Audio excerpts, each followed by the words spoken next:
I'm proposing that with people might be a way for some of these concerned trolls to indulge in things and lifestyles that they never thought were possible because they're so opposed to them. Let's talk about the crew. I think the crew has been put in the worst working environment that you possibly can be for a fucking podcast. Every crew member has it bad. Like, to be around Ethan, period, would be a nightmare right now.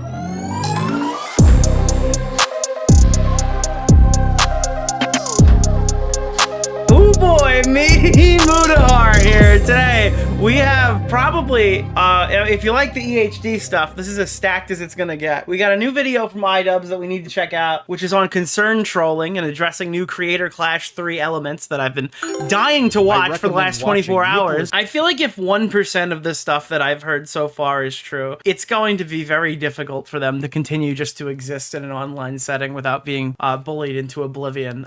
Everything in this interview is scathing. There is no stone left unturned. I am very, very excited to watch all of this tonight, give you my thoughts on it, and just go on this journey together with you. People will message me, they're like, hey Nick, listen, I love supporting the streams, but I'm starting to get a little tired of this topic that we've been grinding since like February, right? Content new came in early February, it was late January. They're like, Nick, it's been like 5 months. When is this story gonna die? And I'm like, yeah, you know, I think after the last stream, that's a good, like, Wade Plem came out, he said his whole piece on it. I imagine now that the Creator Clash event has been moved, we'll probably see a little bit of a decline here up until Ethan releases his next content nuke video, presumably one that would be on Hassan Piker, not iDubbbz and Ian. And in that 48 hours, it seems like the most Kino, Ethan, Hassan, Destiny, Ian content dropped like all at once.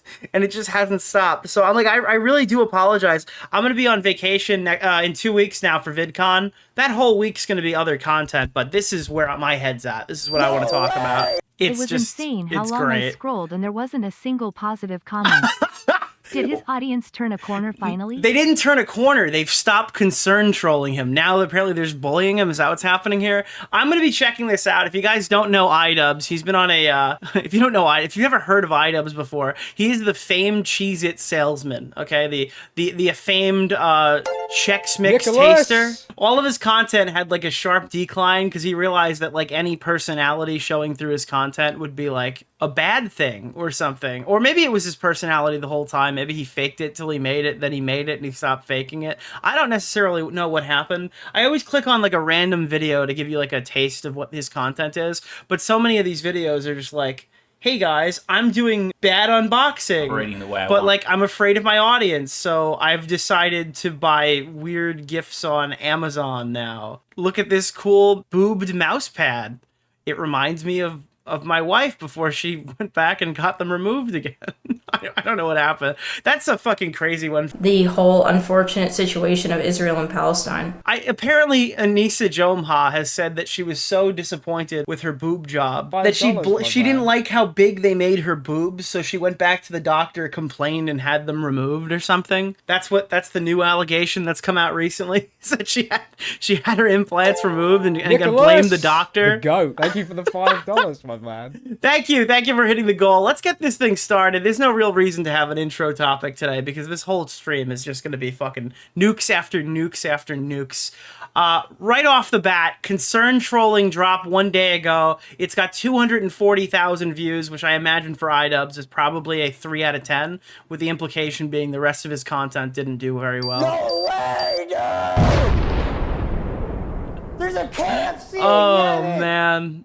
Not much of a chatter, but been watching since the Rewired Soul days. Really? Confirmed that the current EHD era is peak content condom material for the bees. For the bees, guys. Remember, the Minecraft bee is trans, so do with that what you will. Happy Pride Month.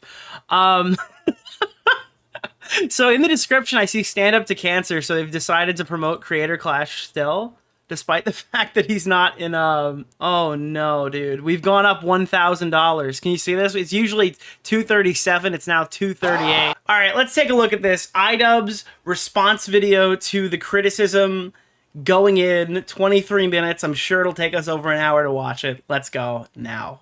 Now, thankfully for me, I have the majority of this video already recorded. This is just a little addendum. Oh, Jesus. Okay, so we're adding something in at the very beginning of the video. Wait, why? What is happening? That's... What? Now, thankfully for me, I have the majority of this video. What is he wearing? What is Bodhi? It looks like fucking Darth Vader's little thing on his chest. What is that? Already recorded. It looks like he's wearing a fucking straw. Like he bent a straw and he put it around his neck. This is just a little addendum. I think an addendum. That's a microphone? Thought it was like one of those AI devices that like Marquez Brownlee like looked at. Addendum is something that you put at the end, but this is a predendum. I'm throwing in a little predendum. Something that A person's extended genitals? at the end, but this is a predendum. That's especially a woman's. What? I'm throwing in a little predendum. Did anyone read that text? Something that I've been struggling with for a long time on YouTube is concern trolling. The thing that I really struggle with is not identifying concern trolling. The difficult part of it is when there are people who have authentic concern out there and the concern trolls are concerned over the same thing. So I'm like, oh fuck, I'm giving in to the concern trolls by addressing, you know, this segment of the population. Why does he give a fuck about any of this, dude? I Segment don't of my understand. fan base who have genuine concerns. So I don't want to let the trolls inhibit my ability to communicate to my fans or people who are confused out there. So I want to talk about Creator Clash. I want to talk about the structure of the... That's the thing, is like, I don't know why the guy who made a whole video concern trolling about like, Ethan, we want to fix you, Ethan. We want you to get help. Not this part, obviously. But like this whole thing that he did with the with this guy, yeah. Like this is like the biggest concern troll op I've ever seen in my life. Seattle. I'm not confident that Kirk will change his grade, but it's... That's the grade changing part. I hear you. You're in the room with me right now. I hear you. I hear your request. I understand it. He talks like he gets all these people on. He's like, we're just trying to like help you, Ethan. We want things to be better for you. Apology rating system. So I'm going to rate Ethan could just use a hug. Now, of course, it kind of pisses me off to hear that shit because I'm like, what are we doing? What are we saying? He needs a hug? No, he doesn't need a hug. He needs a good fucking ass whooping is what he needs. I think something that's very important to me in bringing back Content Cop is to be fair. I think that was something that was not illustrated in previous Content Cops that I think should have been and probably wouldn't have left me with so much regret. Going back, I still don't know what he means by being fair either. Like he was a malicious entity in the previous episodes. Ethan deserves all of the criticism that he's getting. I think it's very valid.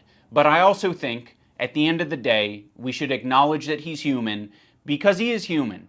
And he is in a situation that's making him extremely scared. Okay, this is literally the concern trolling. Like in real time, this is where the concern trolling is happening. Paranoid, defensive, sensitive, and I'm sure other features and feelings. In the spirit of Kirk saying that it looks like Ethan could just use a hug, I have challenged some of his most powerful haters to put down the haterade and just say something nice and charitable about him because I think he deserves it. And it happens throughout the course of the video. That's probably not even the best example, but that's all that we've really been seeing from iDubbbz and Anita. I think Anita put out a tweet saying like, he needs help. Someone's got to step in and get him help. Do I have that one?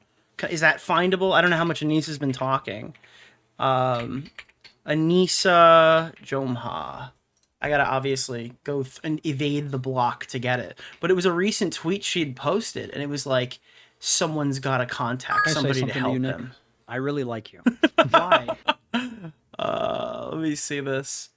Yeah, look at this. Dude, from the creator of Concern Trolling. Okay, it's time for loved ones to step in for real. Parent, partner, someone. I'm saying this so genuinely. It's okay to ask for help. Please get help. No one in his orbit loves him enough. They are only there to make money.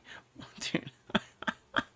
Like, this is concern trolling. This is so weird that this is happening. And now it's skipped to 7. No, we're not going to skip, but I am willing to watch that. I'm excited. Business and how it's changed over the years and just sort of put to rest any of the lies that are being spread out there about Anita, about me, and about the event. My main incentive for sharing this information is that I have felt extremely handcuffed by Creator Clash these past years because I'm not an expert communicator, and I don't know how to convey things. Bro, that's crazy for a commentator to say. Guys, I'm horrible at communicating things. Oh, what?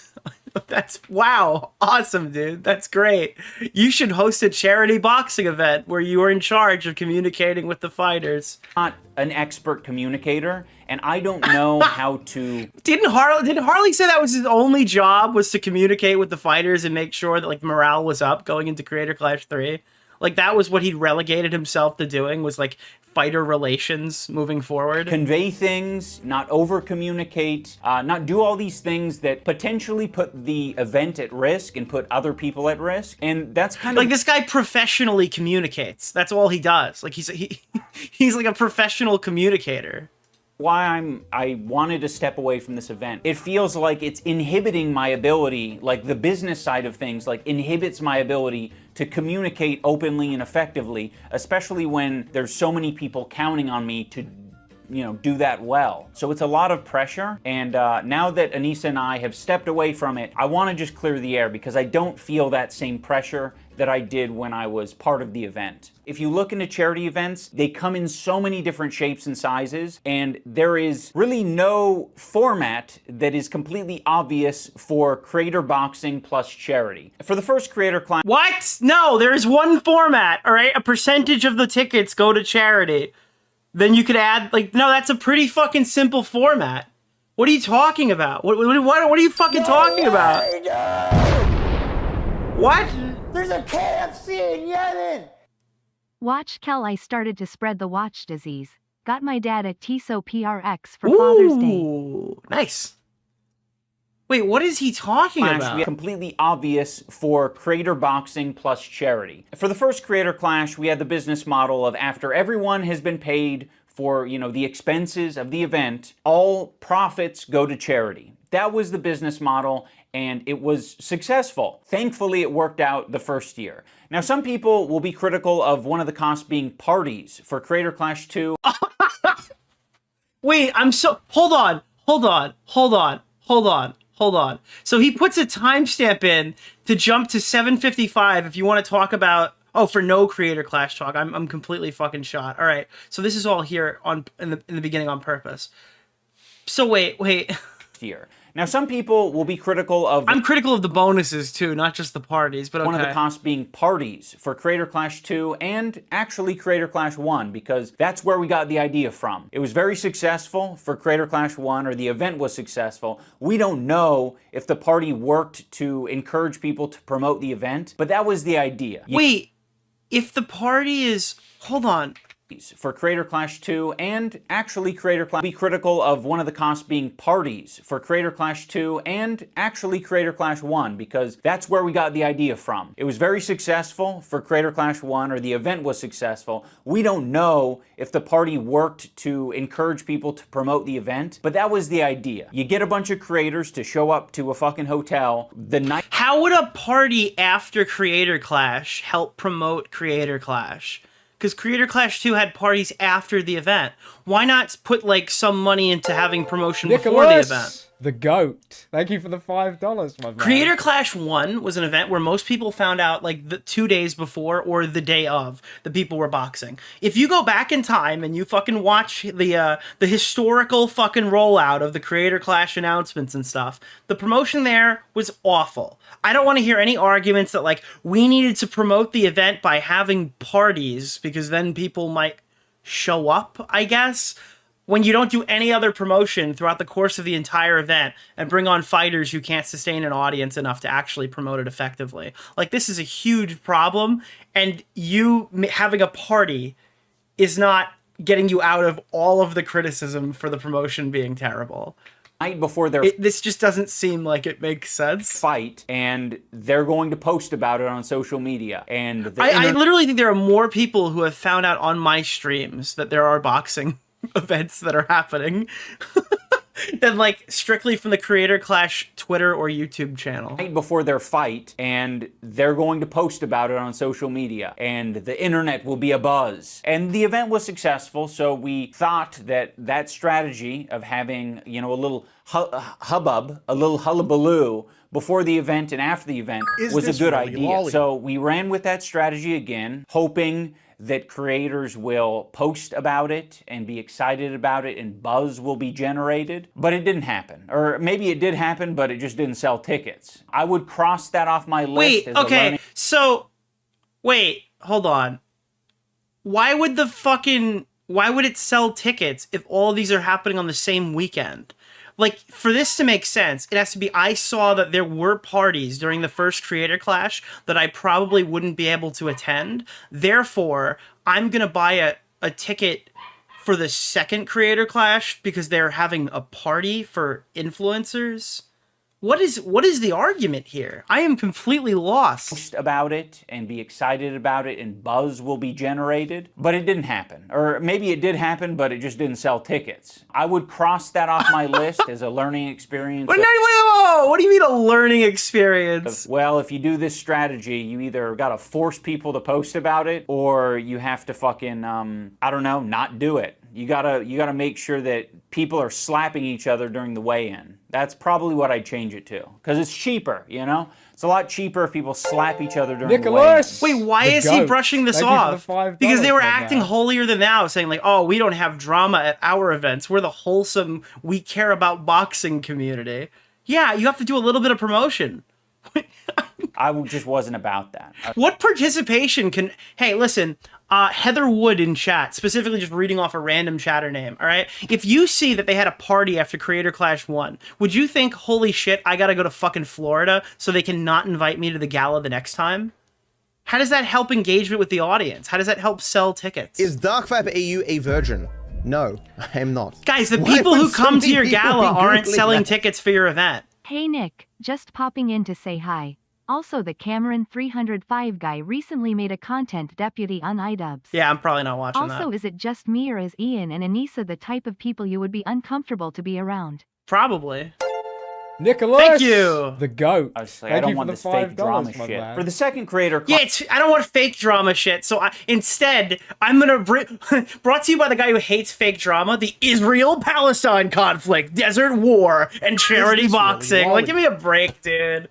Oh no, they can't slap each other at the weigh-ins, but what they can do is talk about fucking Middle Eastern conflicts. Weigh-in. I just wasn't about that. I was just like, I don't want this fake drama shit. Can I say something to you, Nick? I really thank you. Why? Second Creator Clash, we used the same business model. This time we increased the budget, we had more fighters, we had a bigger arena, and more expenses in general. So is he saying that the party that he had at Creator Clash 1 was to promote the Creator Clash 1 event? Shit. For the second Creator Clash, we used... Because I don't see how that could correlate, how a party the weekend of the Creator Clash could promote the event. Keffel's tweet on Nicholas DeOrio. Keffel's appreciated. Like, that fundamentally just does not make any sense. He's poignantly communicated the past. This wasn't an issue until now. If this is how he communicates now, under the thumb of his wife, it make me wonder who was pulling his strings prior to her coming into his life. Nicholas, the goat. Thank you for the $5, my man. Yeah, they've talked about the parties being like a VidCon thing for the fighters too. That's another thing that happened. And the parties seem to be like definitionally, they're defined by what they need it to be at a given moment. Nick Oreo, Mr. Oreo. I am still learning. Oh. I just learned empathy at my grand age.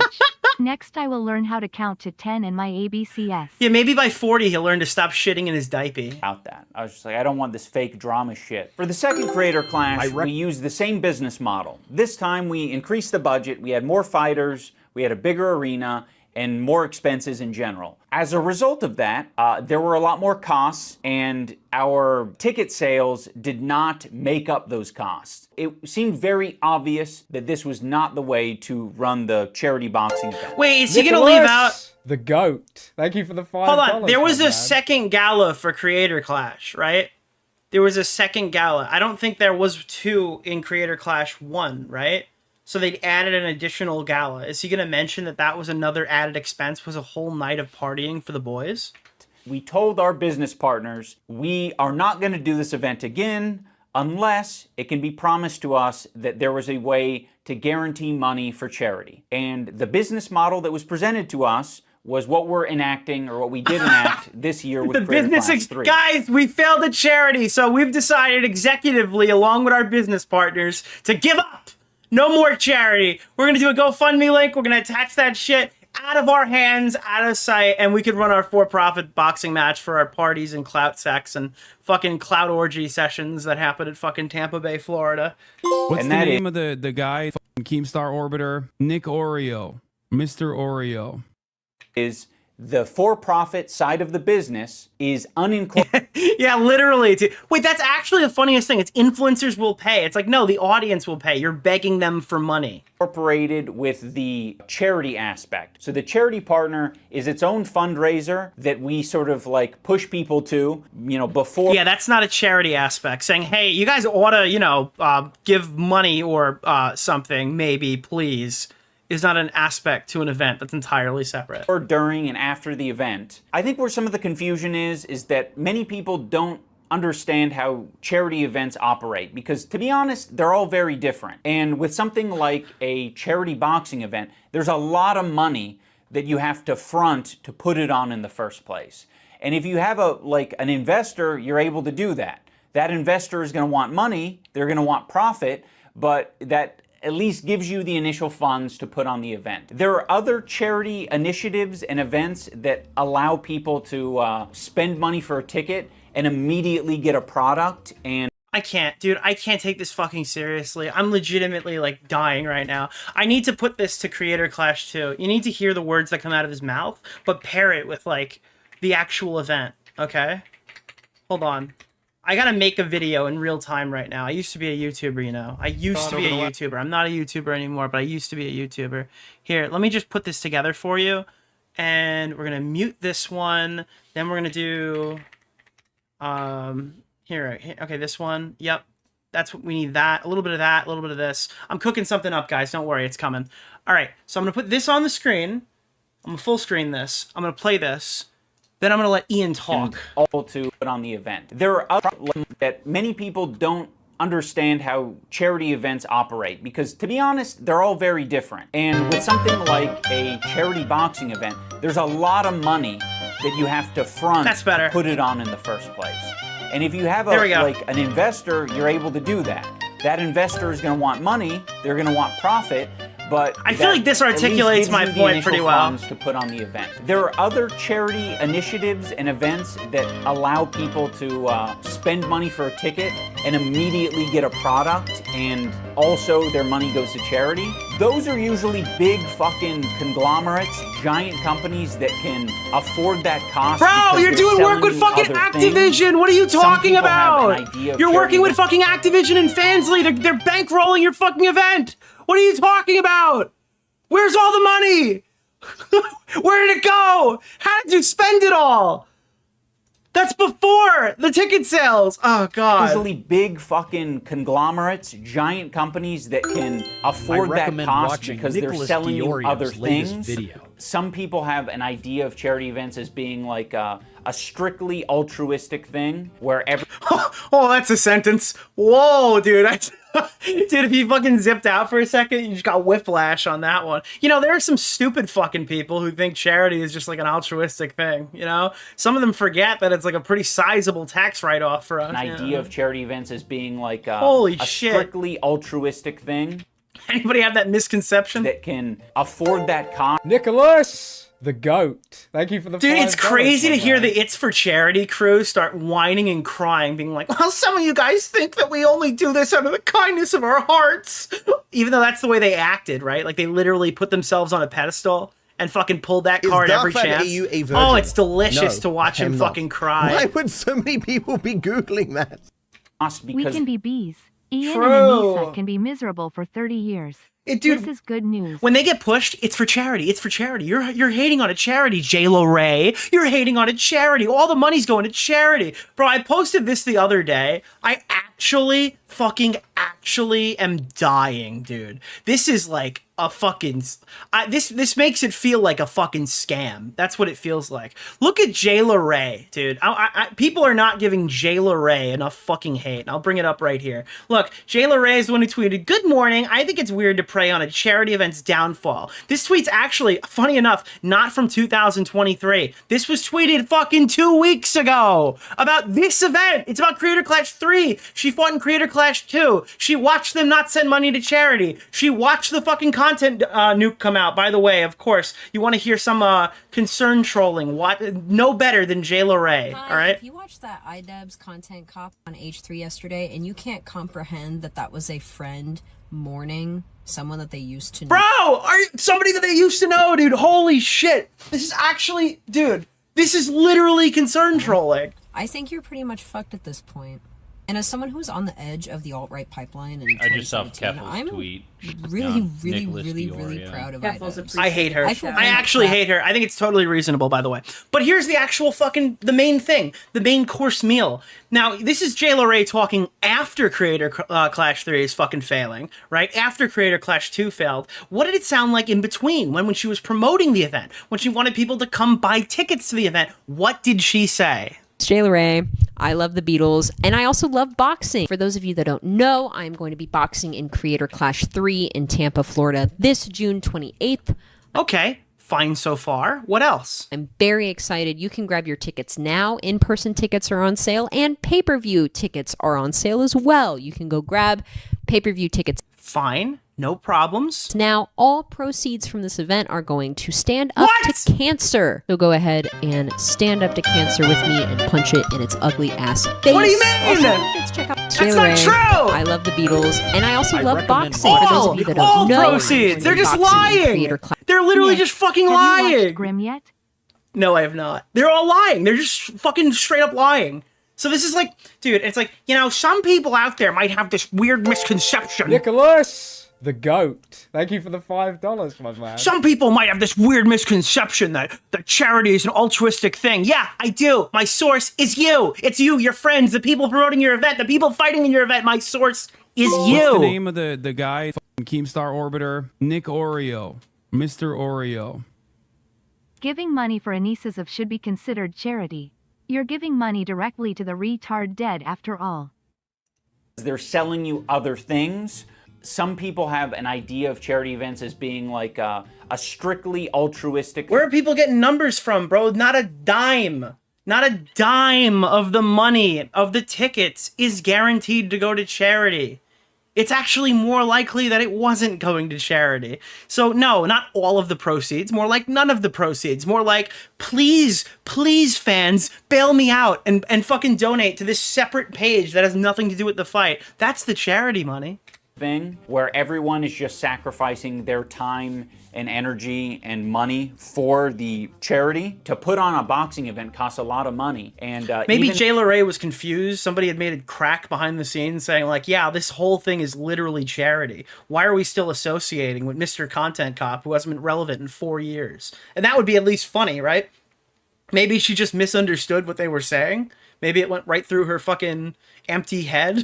And it rattled around in there for a while and she didn't realize it. She's like, oh yeah, all proceeds go to charity. They go to the charity of Ian and Anissa's ability to continue living their lives without regular jobs. And then other examples like GDQ, Games Done Quick, is a charity event, but they're not like a charity themselves. You know, they run a business and they partner with a charity and they fundraise for the charity. They send people to the charity, and thankfully they have, you know, multiple ways of being paid and paying. Yeah, I don't know, dude. You took out one too many mortgages.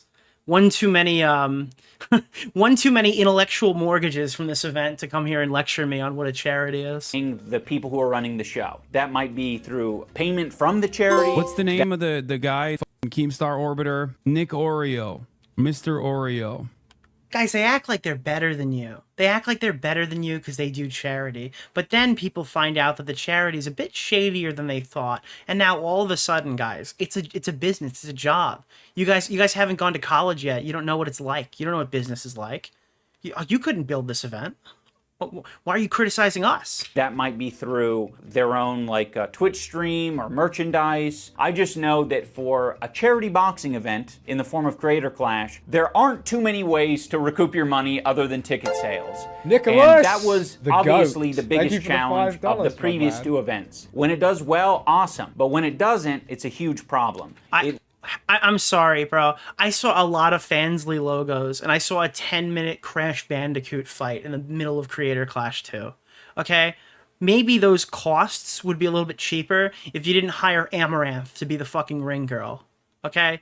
Maybe we could... It's like, please don't look at our spending. Look at how much we had to overcome. Yeah, no, but you chose willingly to do all of this extremely stupid spending associated with your friend fucking... Your VidCon with a charity aspect to it, where people get punched in the face. It remains to be seen whether the for-profit business side of the event will be successful, but it's not. The main controversy, I would say, is that it was revealed with the change of ownership that Anita and I, because we're 1/3 We needed a small safety net of 34%. They call it Rule 34. It's actually extremely common. Please look up Anisa Jomha Rule 34 to clarify exactly why people do things like this. Of Creator Clash, the business, that we were getting 34% of the profit share. We weren't anticipating this event. Nicholas, the goat. Wait, what's the end of this sentence going to be? Wait, hold on. Well. What? What? The fuck? What do you mean? We weren't anticipating this event doing well. That's the one job, is to do well. Of the profit share. We weren't anticipating this event doing well. Why? You could have milked that so much harder. Big content strategy problems here, Nick. I'll help you maximize your money, all right? Holy fuck, dude. I gotta hear that. Okay, I must be clip chimping hard. There's gotta be something that explains this just like seconds away. I can see it. It's like trying to chase the dragon. The answer to my question, I just gotta play it one or two more times just to get that feeling, you know? Of the profit share. We weren't anticipating this event doing well. Like, we wanted to do well enough to pay back the investors, of course. So that's one of the reasons. Oh my god. We were hoping we could pay back the investors with our charity boxing event. We were hoping to break even. We didn't think it would go well. Oh my... Dude, these people, unironically, I feel so vindicated. They're telling me, no, Nick, it can't possibly be worse than Creator Clash 2. Oh, no, Nick, come on. They know what they're doing. Listen, all right? Ian and Anissa would not fucking let this happen a second time. It's like, dude, it seems like they were totally okay with letting this happen a second time. Every single person who defended Creator Clash 3's existence off the beginning, I'm fucking side-eyeing you right now. I'm looking through your skull with my Homelander eyes, dude. It's actually fucking infuriating how people weren't calling this out sooner. That we were, okay with the profit share thing. But another part of it as well is that the contract wasn't structured in a way that the profit share could just directly go to charity. It was told to us, like, you could just donate your portion of the profit share to charity after the event. So we were like, okay, fine. Now, I know some people will find it hard to believe that Anissa and I were just going to give our portion of the profit share to charity. Oh my god.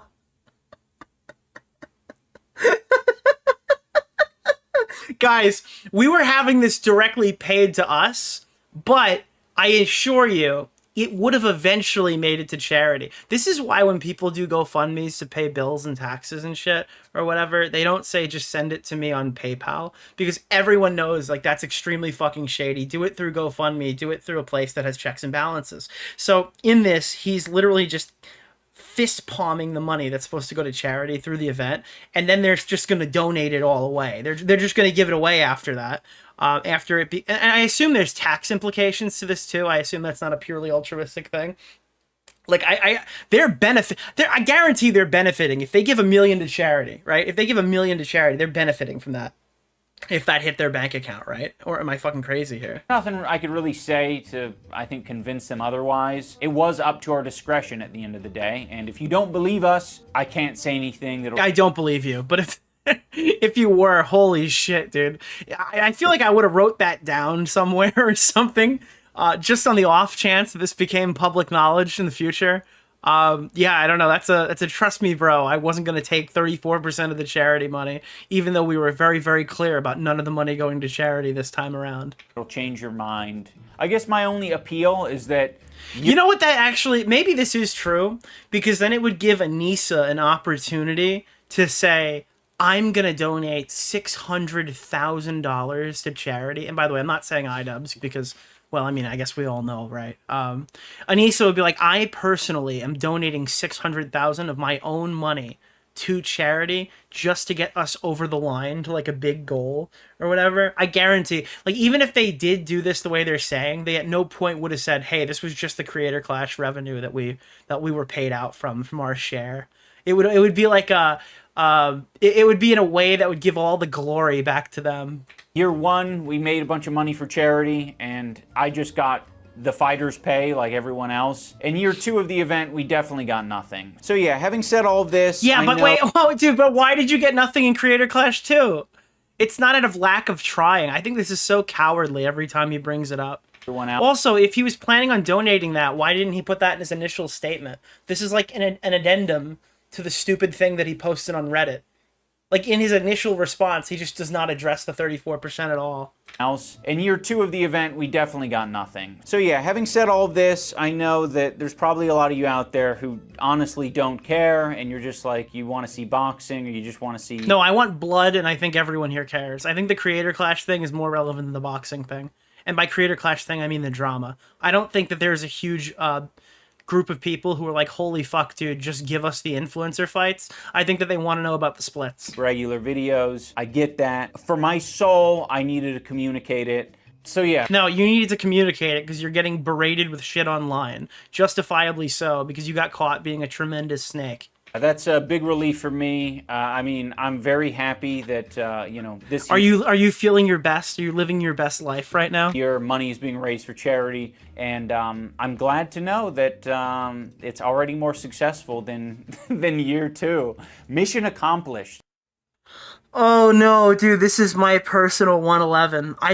Dude, I knew this was gonna happen, chat. You can go back fucking 5 weeks ago, alright? Whenever we covered this the first day, I fucking told you, assholes. I fucking told you that they were gonna do this! I absolutely called this from deep right field, pointed like Babe Ruth, alright? Watching the ball soar as I walked off. Holy fuck. Yeah, guys, look at all the money we raised for Creator Clash. Who raised that money, by the way? Hassan and Ethan in the middle of their fucking YouTube drama? Who raised that money, Ian? Not Creator Clash. This is not Creator Clash's money. This was the most telegraphed bullshit lie that he could have possibly told, bro. Yeah, 210,000 of this money right here. That's insane. That's insane. Yeah, this is not Creator Clash. Creator Clash got canceled, but this remains, dude. It's still going. How? How could it possibly still be taking money if the event has been... It's because it's entirely separate. It has no impact or anything related to the charity events at all whatsoever. Again, actually, I didn't... Oh, sorry, the charity event. My bad, the for-profit boxing event. But again, if you go look at the top fundraisers, all right, every single person here listed is not fighting in the event. None of these people. These are the top fundraisers. These are the people who have custom links, who are getting their audiences to give money to this. It speaks extremely loud volumes to see not one fighter represented here at all whatsoever. Alana Pierce is the new owner, or not, I guess not new owner, but new spokesman, who in the past said that Froggy Fresh stole from charity because he refused to pay his purse back after he was unceremoniously thrown off the card with 3 weeks remaining. iDubbbz, obviously, is the guy who was previously running the event, who chose not to fight this time because apparently he hates boxing. And Hassan Piker is someone who made a YouTube drama stream. There is nothing here that is related to Creator Clash other than like the word CC3 or the acronym. So that's great. Well, then year two. That's not a donation. That's like people who have links and their audiences are donating. That's what the fundraiser people are, top fundraisers. That means that 0% of the remaining or other fighters, or even dropped off the card, had a link that they were sharing to their own audience to raise money. or if they did, it wasn't significant enough to be ranked, because I think Charizard Elena had a ranking on there of $400. So, yeah, that means that they're just, like, all the fighters are not raising money for this at all whatsoever. So what's the point of them boxing if they don't, like, share their link or do a charity stream or promote the event in that such way? They're like, I'm fighting on X date. They're not saying you need to, like, send money to this Tiltify. They're saying I'm fighting. So how does that help the charity aspect? Mission accomplished as far as I'm concerned. And mission accomplished. This is like actually the most cope I've ever seen. I'm glad to know that it's already more successful than year 2. Mission accomplished as far as I'm concerned.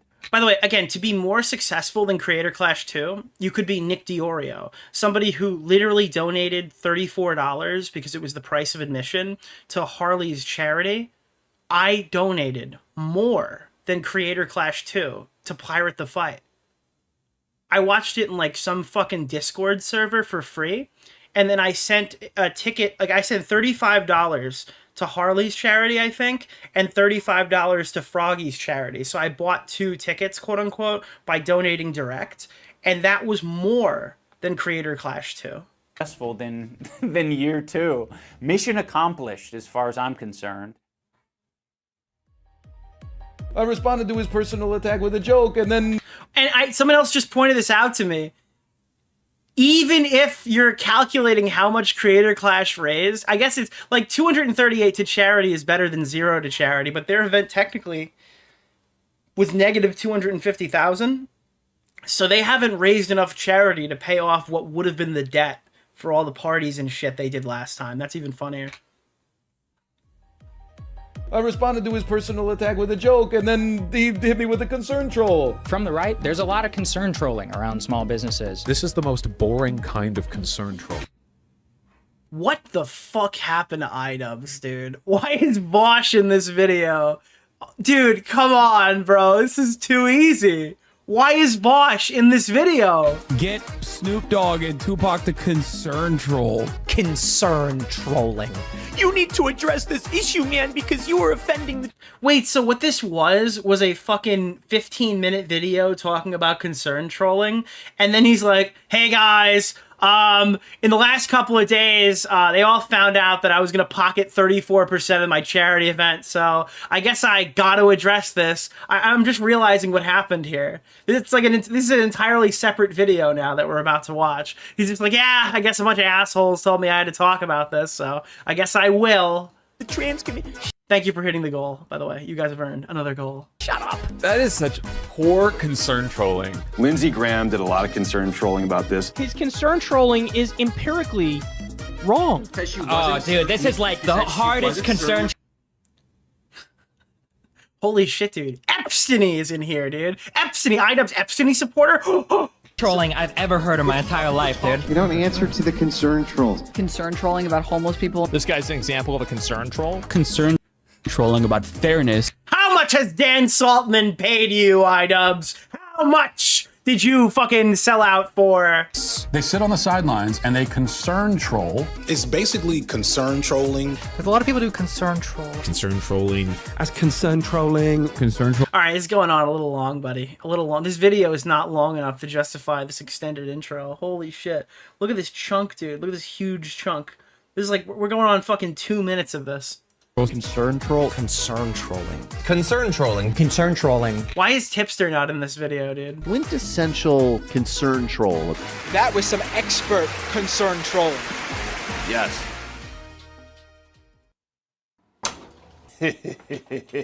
For some reason, I thought he was going to come from the ceiling. Dude, they finally made the room look like the way it smells. Anita put on the Ian smell filter, and now we can finally see what it really looks like in there. I've been working on my laugh lately. I'm trying to get it to a level where it's contagious. I haven't figured it out. I'll let you guys. Yeah, that's like Santa Claus. Like, if you did ho ho ho, you'd have sounded like it was Christmas. Know when I figure it out. Hello everyone, welcome back to another episode of iDubbbz Complains. In the last couple of videos, I got a lot of comments. Now, he stopped titling them iDubbbz Complains too, because he knows people won't click on it. That's the funniest part. Complains. In the guys, new episode of iDubbbz Complains. My audience has been mean to me yet again. my stupid fucking audience. Thank you. Holy shit. I appreciate that. I don't think it's gonna read it. Do you feel it? The chaos god of concern trolling is manifesting in the warp as we speak. Yes, I do. Thank you so much, Logar Aurelian. Why do you sound like you're from Lord of the Rings? Actually, is that like... Actually, that sounds more like a Game of Thrones title. Last couple of videos, I got a lot of comments. Now, I don't have time to read all 150,000 comments, but I also don't... I don't believe that. I feel like you did. I feel like you did read all 150,000 comments. Wait, what is this that I'm seeing right here? I want to let down my audience. Is he using like a scraping tool to read all the comments? What Nicholas, is this? The goat. Thank you for I have never seen this before. I don't have time. As like a YouTuber, can somebody tell me how to do this? To read all 150,000 fuck is that? Comments, but I also don't want to let down my audience. Is there like a transcript feature for YouTube comments that pulls them all out? Time to read all... He reads... No, that's not the notification, bro. These are numbered. This is number 64,958. How did he scrape this data? 150,000 comments. You can export it to Excel? But I also don't want to let down my audience, you know? I want them... It's a Chrome extension? It has to be a tool. I don't believe that they've individually done that. Nicholas but they're numbered. Keffels appreciated the shout out. Last couple of videos, I got a lot of comments. Now, I don't have time to read all 150,000 comments, but I also don't want to... You know, it's crazy. I can't get over this. I don't have time to read all these comments, yet I do have time to put them in a spreadsheet.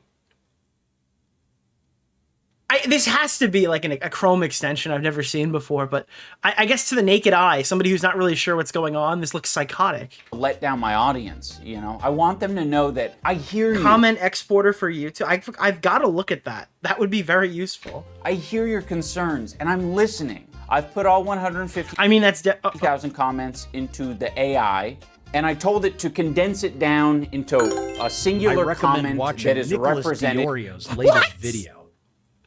Hey, enlisted as sailor here. The anchor Anita has is meant for sailors who have crossed the Pacific Ocean. Yeah! And is usually seen as a rite of passage. Thank you for fucking sending that as a 20-year. I would have missed that. Yeah, so a lot of people were getting angry that Anita has a tattoo of a fucking anchor on it, and it's made for like Navy SEALs or something. That's what I was told. Anita Jomha anchor tattoo. I'm so glad that you fucking mentioned that. Like, I saw some comment on YouTube where they're like, she doesn't even have any fucking, I don't even know if I could see it from here. There's just so many weird tattoo pictures that all look terrible. Yeah, like, apparently it's, like, she's never even been in a boat before or something. I don't know. God, they're all awful. Every tattoo is awful. But I can't find the anchor off the top of the, just off the rip here, and everything is so low poly of her. Of the whole. My hope is that the... Not just SEALs, any seamen. Ha! Well, I guess, maybe she does have her legs after all. I don't know. I just saw Keffels tweet. Listen, there's a joke to be made. Keffels appreciated the shout out. Did Listen, all right? Ian feed I'm all not the going to stoop comments that into low. the same AI lawyer that Mama Max used? Maybe, yeah. I'm not going to stoop that low, chat, but if I did stoop that low, it would be a joke about her doing OnlyFans and getting it for all of the seamen. A singular comment that is representative of the whole. My hope is that the one comment will perfectly represent a small fragment of everyone What's the in the name audience. of the guy? So everyone is Keemstar equally Orbiter, happy. Nick Okay, hold on a sec. So I'm kind of lost. Who's Hassan again? But hey, it's cool to see a content cop after all these years. Still, I gotta say, something feels... Wait, so these are... I'm confused. This is an AI nice comment that's been created by AI? Like, it's not an actual YouTube comment? Or is this one nice comment? Hope is that the one comment will perfectly represent it's an average of all his comments, so it's like a fake comment that's praising him. Small fragment of everyone in the audience, so everyone is equally happy. Okay, hold on a sec. So I'm kinda lost. Who's Hassan again? But hey, it's cool to see a content cop after all these years. Still, I gotta say, something feels different, man. Did we lose the plot somewhere? Wait, so this guy exported 150,000 YouTube comments, put them into an AI, and then wrote a comment where it took all the positive stuff and all the negative stuff, smashed it together, and then said, look, I'm being concern trolled by a comment that he created using AI. What the fuck happened to iDubbbz? This, as a concept, this is retarded. Guys, look, I'm being concern trolled. Who did it? Well, I created this with generative AI. It's the old days. You just pick one example. I'm sure you could have had one example, right? But whatever. Keep doing you. I'm getting concern trolled by AI. Yes. Anyway, peace out. I'm gonna go rewatch some Filthy Frank now. I'm gonna be honest, I'm a big fan of the one comment because I feel like it perfectly encapsulates. He got one-guyed by a robot. Yeah, that's literally, dude, this is if like Chud Logic's chat was like hoarded by bots and he didn't realize it and started screaming at them. Like, this doesn't make any sense to me, dude. This is like getting into a fight with like the bot that comments on your video when you first upload it, where it's like, wow, this has changed my life for the better. It's like you just start yelling at them for it. A comment from like a normie viewer who maybe watched you 5 years ago, but you know, they don't keep up with the drama or anything. When I first started my research on concern trolling, I was trying to find scholars on the topic. I love that he probably found out what concern trolling was like 3 weeks ago. And he'd probably never heard the term before, and he's like, holy shit, I'm gonna break new ground on this one. I know it hasn't been around for that long, but I'm like, surely there's someone who is well-versed in the art of the troll. He's mastered that art of trolling. To my surprise, the scholar on this topic is Anita Sarkeesian. Yeah. Dude, if you showed this screenshot to a time traveler from 2016, they would be like, oh yeah, dude, he's still making good content. Like with no context at all whatsoever, they'd be like, dude, fuck yeah, bro. Yeah, it's been almost a decade since like the Gamergate time. Oh no, dude. Oh god. Every drama comes back to Gamergate. I wasn't even here and I'm getting tired of it, dude. Every fucking, dude, it's 2025, bro. How is everything Gamergate? And go figure, the white guy 8 years. Dude, Gamergate. By the way, did I mention I am white? Did you mention I am a white guy who lived through Gamergate? I have explained to you my privilege. Since like the Gamergate time, and go figure, the white guy. 8 years later is like, I think Anita Sarkeesian was kind of onto something. Oh god. There's a lot of assholes on the internet. And they're kind of misogynistic too, I think. It's crazy what a little CTE or the love of a... Oh my god, dude. Oh, dude, oh no, why did anybody... Oh no, bro. He's doing the... No! too, I think. It's crazy what a little CTE or the love of a woman will do to you. I need this clipped, bro. This is like the greatest thing that he's created in post-hiatus. Holy shit, dude. That is something that he willingly created, edited, and uploaded. This is amazing. This is like the greatest day of my life, dude. What the fuck is going on? I gotta watch it one more time. Holy shit. There's a lot of assholes on the internet, and they're kind of misogynistic too, I think. It's crazy what a little CTE or the love of a woman will do to you. Unfortunately. By the way, I feel like we agree with him here, but it's like we agree with the work being shown, but he's arrived at the wrong answer. crazy what a little CTE or the love of a woman will do to you. Unfortunately, that's not the only species of concern troll out there. The most obvious definition for concern trolling is when someone is pretending to be concerned about a particular subject or cause, when in reality, they don't give a fuck. They're just doing it to either get attention, start a fight, derail a conversation. To be honest, it's very effective, because back in the day, you could identify someone trolling.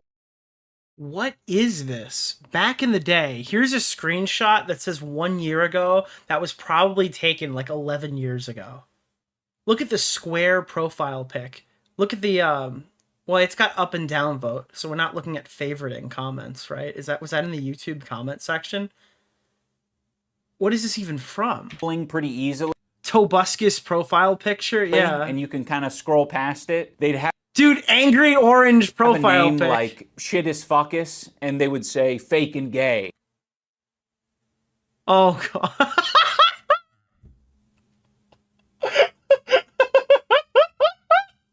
Dude, this has been bothering him since like the very beginning, I imagine. Past it, they'd have a name like shit is fuckus, and they would say fake. Why are we still here? Just to suffer. Every day I can feel my leg. Fake and gay. But nowadays it feels like the average troll is going to give you a paragraph or two, and oh, let's get a look into Ian's mind. Write a comment for an iDubbbz video that will make him think he is losing his mind and gaslight the fuck out of him and concern troll the flaming cuck out of him. Wait, the flaming fuck cuck. The flaming fuck cuck out of him, dude. And troll the flaming cuck fuck out of him, dude. you will not be able to identify straight away if someone is fucking with you or not. Do they hate me? Are they making a... Wait, he's now using AI to write like another comment to be mad at because he's afraid to show somebody's username or like identify a chatter. Point here? Should I rethink my behavior? What the fuck? It seems like they'll often... It's like, Ian, your line was fuck, and then it's just like, dude, this fucking cuck fuck, dude. Sometimes give you their fan resume to like prove that they're not just some random hater, right? They're not a troll or a hater. They're a fan who's been supporting you since... Here's the problem. There is a lot of concern trolling. I would have to agree with him for that. But there's a unique scenario here that you really can't just ignore. I used to hate it, even going back to 2020, when people would start, and I think I even did it back then, when people would be like, guys, I used to be a huge fan of Ethan Klein. I used to watch Vape Natio. Yeah, I used to do that shit, dude. Yeah, bro. I used to watch his videos where he was like yelling at the black guy, calling him Blackzilla, you know? I used to watch the ones about Humongous. Humongous what? Yeah, that's the, yep, I remember that one too. But now, I don't like that he's woke. Like that was the, that was kind of the 2020 Ethan Klein flow, right? The reality of the situation in that one and in this one is that a lot of these people actually were fucking fans. They're not writing you a fake story. They just don't gel with your content. So yeah, there are a lot of concern trolls to be like, dude, I miss the old iDubbbz. I miss when iDubbbz was making good content. Yeah, 100%. But also, you fucking changed your content. That's just naturally going to... People are naturally going to not like the new thing if you sharply change your content over the years and you don't do it gradually. And even if you do it gradually, you'll have people who haven't watched for years who didn't get that gradual shift, right? But I mean, losing fans, gaining new ones, that's just part of the gig. And you will see comments like that are genuine, but when you change your content as drastically as iDubbbz, if you're going from Content Cop to reviewing Cheez-It flavors, yeah, there's going to be a lot of I miss the old iDubbbz, and they're not all concern trolls, is what I'm trying to say. The Kickstarter crap era. They've been supporting you since you made a NFT of your ball sack. I've been subscribed since the Overgrowth Let's Plays. I've been subscribed since Gangnam Style Slender Man. Huh, really, Leafy? Did you watch Gangnam Style Slender Man? Hello, everybody, and welcome back to more Overgrowth. Just want to say that this video really missed the mark. Hope that you can do better. Hope that you can do better is such a great thing to say. It's like, you're a piece of shit. Part of the reason I want to share this is because I know there are a lot of creators out there who have to deal with this on a regular basis. They have to be the ones to differentiate between authentic and inauthentic. And you know what another thing is? I've been caught in the blinders too. I'm getting a bunch of bullshit from extremely weird communities and stuff who are making outrageous comments that aren't really related to anything my own audience actually thinks. And it's like clear that I'm getting into arguments with like these niche communities that never would have liked my content to begin with, right? Sometimes a legitimate fan gets caught in the crossfire. And it's like, I'm getting a bunch of shit right now for some stupid drama. But then like an actual fucking person who watches the channel is like, hey Nick, I don't really like this. And they kind of get caught in the middle of it. I think that's happening at like a much larger scale right now for Ian as well, to the point where he's dismissing actual concern as concern trolling. And a lot of the time you just gotta fucking flip a coin or just ignore it outright. And it's really easy to say like, I would handle that really well because... But you know actually this is the actual way to completely avoid concern trolling. Are you ready? This is a big one, right? Just don't read the YouTube comments. Bro, you got 150,000 YouTube comments on that video. Nobody's expecting you to read them. That's for the chat to talk amongst themselves, bro. I mean, it's probably more personal on like Twitter where you shouldn't be reading that anyway. I don't know any big YouTuber who sits there and reads all of his YouTube comments and is also like a sane person who like engages with other things outside their house. Like there's no reason to sit there and torture yourself by reading random comments on YouTube. My policy is to not get Mudahar. Yeah, I imagine Mudahar is probably a big comment reader. Give a shit about any of it. But obviously, if you do want to have some sort of relationship with your audience or the internet in general, you do have to give some percentage of attention to... But you want a relationship with the audience that you tried to throw away. You literally fucking like did... You know what? It's like, remember when Eminem came out here and said, if you like Donald Trump, you're not a fan of me, and the awfully hot coffee pot thing? That's one where it's like, okay, he's taking a stance on a political issue, and that's going to divide his audience, and then people are going to like him and not like him. Now imagine if somebody did that, but they're like, I'm going to not be funny anymore and make really bad videos. So if you don't like that, then you hate women and hate gay people and are racist. Then that's what it feels like to be a fucking former fan of iDubbbz and Anita, right? It's like the awfully hot coffee pot thing, but like instead of like, oh, this is my political stance, it's I'm going to be a total loser now, and if you hate me, you're racist. What's being said online. That's going to be different for everyone. Now, some people might be worried that I'm giving new strategies to all the trolls out there, but don't worry. No one is worried about this. This has existed like... This literally has existed since you were funny, you know? Like, people have been concerned trolling and have known what that word means since you were funny. They already know these strategies. Yeah. This is kind of like I think this is in all of us, right? Like, if you want some attention, you're gonna figure out a way to get the attention. If you want to fuck with people, you'll figure out how to fuck with people. This isn't like some secret sauce, really. There's a few different Dude, I love the jokes that they implement in here. Like, all of the satire is just like, come on, crash out with a fucking... with like the do stuff, is that like considered a soy jack? Like, this is just some Reddit tier memes. Strategies of dealing with concerned trolls. You can obviously, you know, try to look into their post history. Guys, look, the account called Buttholes has not posted any media. And if they don't come across as credible, if all his name is Buttholes, you get the joke? All their post history is wiped, then you can just say, I'm gonna err on the side of you're trolling me. Dude, this PNG is sitting on his desktop right now. He's so fucking lazy, he didn't even crop out the white border on the picture he ripped off of Google Images. How did this guy ever become popular enough to like define his genre?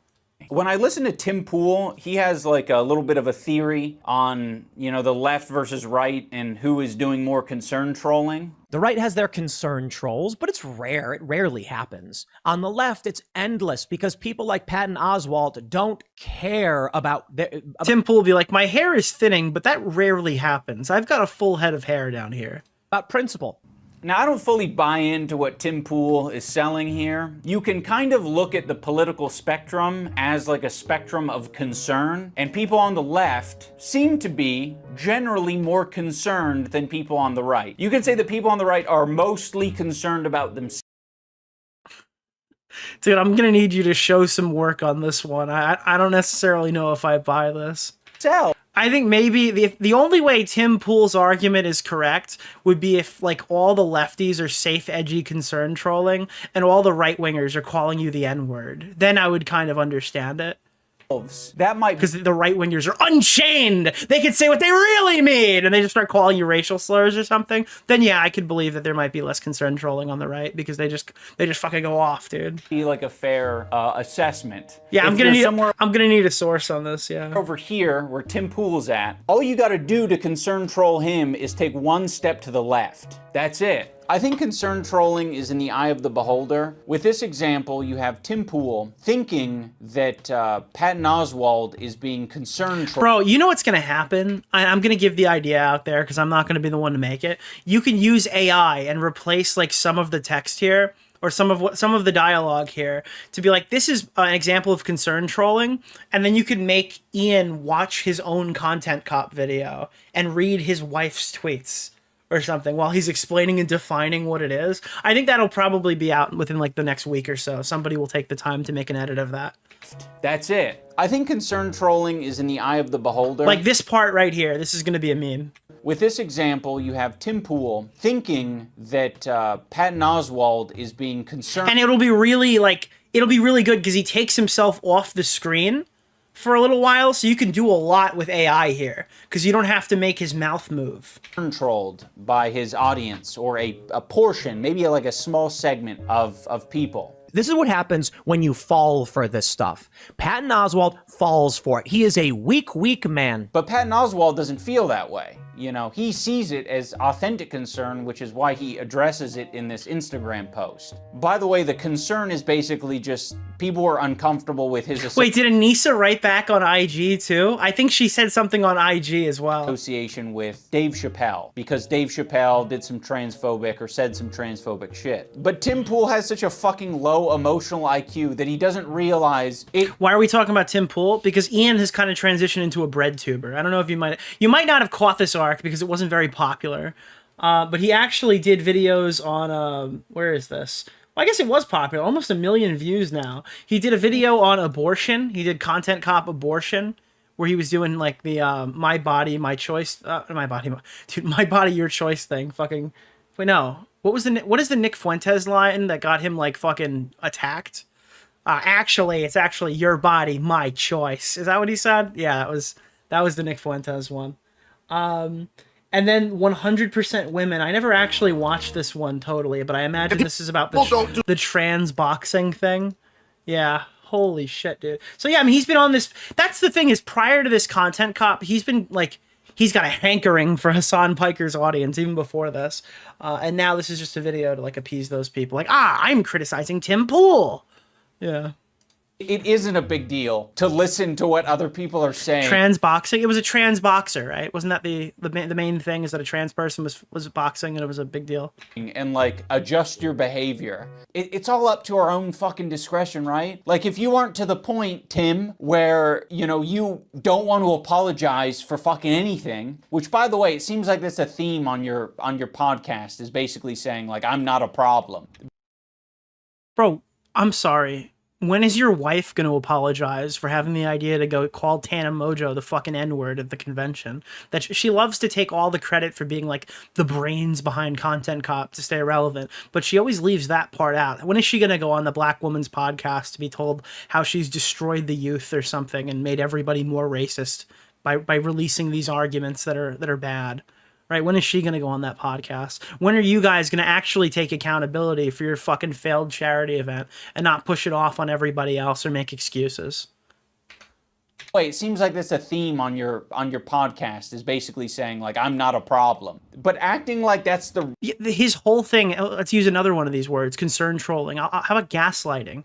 Dude, these guys literally have been just gaslighting all of their critics for years that they're all like racist, homophobic, fucking misogynists who can't possibly have any legitimate criticisms for who they are. The way the rest of the world needs to operate, it's like, I think Patton Oswalt is doing just fine operating the way he's operating. Wallow in it. Okay, Patton Oswalt? Never tell an offensive joke again. Never cross the line again. Good luck trying to figure out where that line is. Good luck. You won't find it. You give in to the concern trolls and you will. Why did he find a clip from January of 2022? Like, it's very obvious that he's like, I'm being concern trolled right now, and it's really annoying. Let me go out and find clips of people talking about this. It wasn't like, oh, I'm going to go after Tim Pool for this topic and then weave it into my own drama. It's like, how can I make this about me? Will never work again. It's so fucking funny, too, because Patton Oswalt has been doing comedy since Tim Pool was in fucking diapers. What the fuck are we talking about? Can we please, like, I don't know. It feels like people like Tim Pool love to appeal to, like, authority all the time. In this scenario, can we please appeal to authority or acknowledge that this guy has tremendous authority over you in the world of comedy? Unless you think comedy is saying, like, I went to a Jewish bakery the other day. They had bagels. Really good, really good, really impressed with it. That's the comedy you're headed for. By the way, you know what the funny part is? Tim Pool is an unfunny version of like the South Park sketch. He's doing a South Park sketch right here where it's like doing PC comedy, and it was the fucking crippled kid. It was Jimmy. He's like, hey, so I went into a bagel shop and in New York, and well, they made very good bagels and everyone really loved it. And then everyone like clapped and like, aha, this is funny. This is like safe comedy. Good job. Like, he's just doing that but unfunny, which is extremely like sad. The world of comedy. Unless you think comedy is saying, like, I went to a Jewish bakery the other day. They had bagels. Really good, really good, really impressed with it. That's the comedy you're headed for. That's the joke South Park made. And even South Park has started pulling its point. Okay. There. You know what? You know what, Tim? All right. I thought you were still in the joke. I apologize. I got clipped. All right. I got clipped. My bad. Didn't pre-watch this. There's some proof. Let me tell you about Spoke the real too soon world, my friends. Get woke, go broke. Oh, dude, get woke, go broke. I gotta be honest with you. Every time a get woke, go broke tweet hits my For You page, I just preemptively block the account because nothing else that they send me is probably going. Like, I saw one recently. It was like get woke, go broke. And I keep talking about this, and eventually people are going to start getting mad at me. So I was watching The Last of Us 2 on HBO, and they said that, like, the HBO Last of Us 2 at that exact moment had gone woke or something. Like, it was just clearly somebody who had no idea what they were talking about at all whatsoever. And they're like, the show has finally failed because HBO has gone woke. And it's like, the stuff that HBO has put into this, yeah, I mean, it's worse than the original game, but the original game was like already highly controversial. There's a part in the original game where you explore a synagogue. And recently, despite the fact that that was extremely highly praised when the game came out, there are people who are complaining on TikTok because you can't throw a Molotov on the fucking Israeli flag. Is it the Israeli flag or is it just like a Star of David? They're like complaining and flipping off their TV because you can't firebomb the fucking... You can't firebomb it. It's crazy.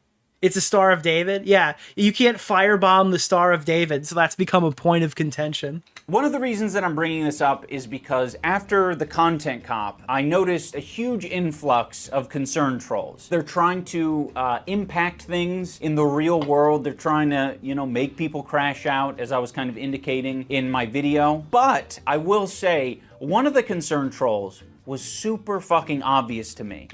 Dude, guys, I had 1,500, I had 150,000 comments on my video, but one of you guys were fucking lacking, dude. It was extremely obvious. I will say... This is his best example that he's going to show right now, because I'm assuming it's his only one. Hey, one of the concern trolls was super fucking obvious to me. They came into the Discord. I'll read you what they put so you can... Dude, this guy, some random shitter on Discord is now going to be immortalized because Ian is a pussy. Kind of get a vibe for what a concern troll might sound like. Now, this comment is in reference to me saying that I think he needs a good... Dude, of course this guy's got like a slimy plastic see-through iPhone case too.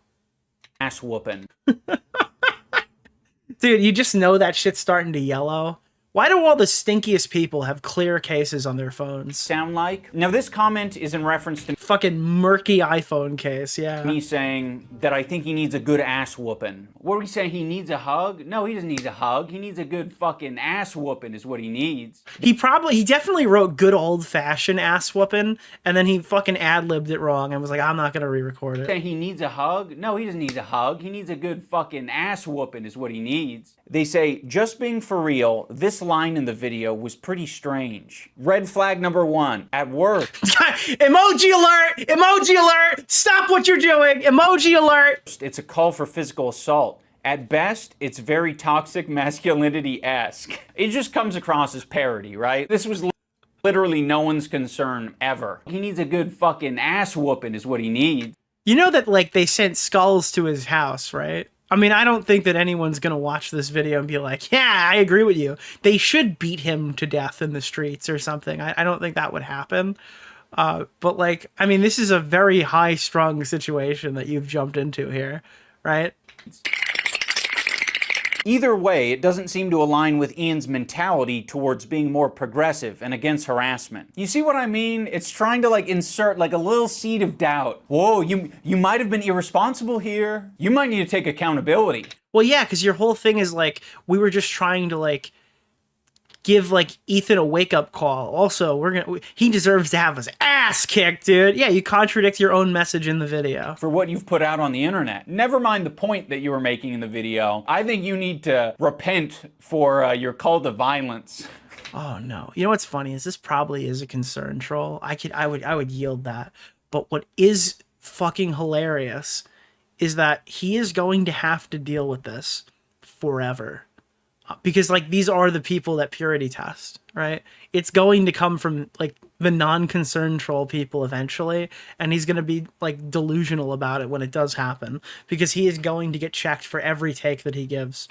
I don't think any creator should make that kind of statement unless they have a very good reason to do so, morally speaking, because you never know what one of your fans might do. It's quite dangerous.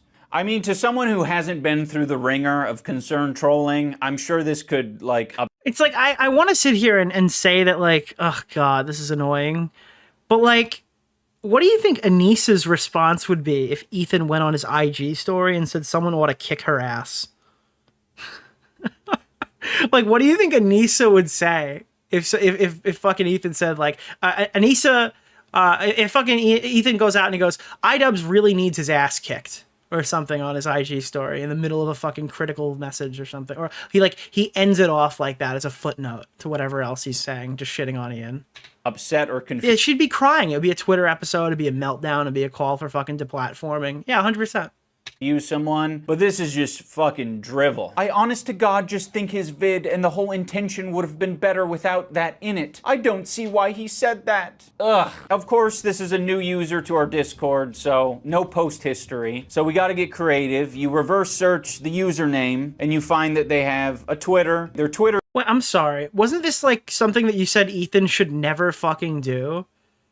It's only because that he published the results of that, I guess. Is suspended. The Blue Sky account, though, has tweets like, so how long until Destiny gets banned from this app? Hashtag. Oh my, wait. So this person had a troll who came in their Discord server, and then they deep researched the troll and found out that they're a Destiny fan. Okay, dude. Hashtag DGG. Hashtag Dalaban. Hashtag. Oh, shit!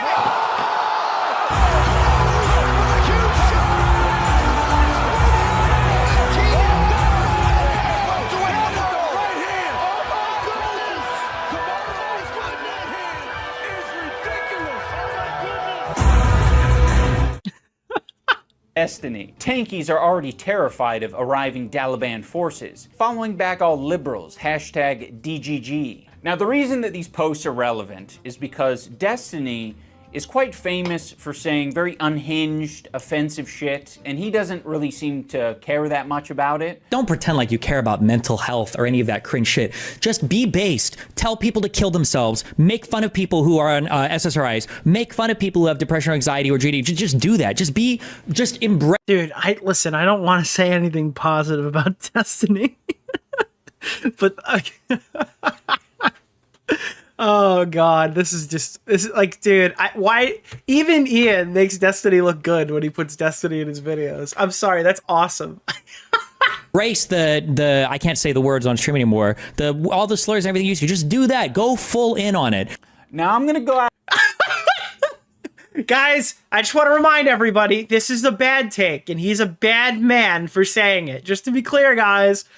I don't limb here and say that I don't think this user is actually worried about the language I'm using. That's 100% clips. Oh, probably is, but like, it's still fucking funny. I'm sorry. I don't think that they're concerned about like me. you can hear that there's like a butt coming in there at some point, but I imagine I do think that's how he feels to a degree, though. Yeah, being toxic masculinity-esque. Make fun of people who are on SSRIs. And I kind of don't think that they're worried about a call to violence. All right. What? I actually think that they wouldn't mind me doing a call to violence. Tell people to kill themselves. So they actually might even be encouraged by a call to violence. Wait, are you saying that wait, so you're saying that Destiny's audience would go out and fucking kill people or beat the shit out of people? They'd be encouraged if Destiny said to go kill somebody? Wait, what? Tell people to kill themselves. So they actually might even be encouraged by a call to violence. If I had to guess, you know. I can only speculate based on hashtag Dalaban, which is just some racist Twitter group. Wait, what?